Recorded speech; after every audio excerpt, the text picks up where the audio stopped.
Are you thinking of buying your next BMW from Snow's but concerned about the cost of servicing? Don't worry, we're here to help. Your BMW will need to be serviced regularly to keep it running as safely and efficiently as possible. If you have a manufacturer warranty, then it will need to be serviced to keep the warranty valid. Even if your vehicle is out of warranty, it's still recommended to have the identified service completed when the car informs you.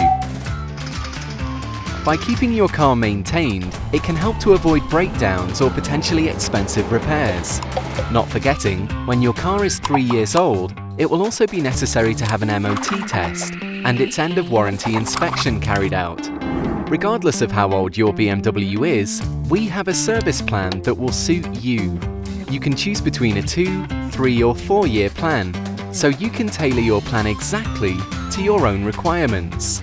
The cost of your service plan, which is paid monthly, will vary depending on model and is fixed for its duration.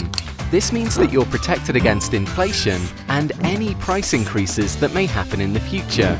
If you ever come to sell your BMW, you have the option to keep the plan and transfer any unused balance to your new BMW. So you don't need to worry about not utilizing the entirety of your pay monthly service plan. The Snow's service plan will help you to budget. So no more worrying about any upcoming or looming services. Simply book in and we will take care of the rest. We'll service your vehicle in our BMW approved workshops with our expertly trained technicians, and you'll be looked after by our service advisors who will take you through the complete process simply and efficiently. Interested? Speak to Snow's BMW today in Portsmouth and the Isle of Wight.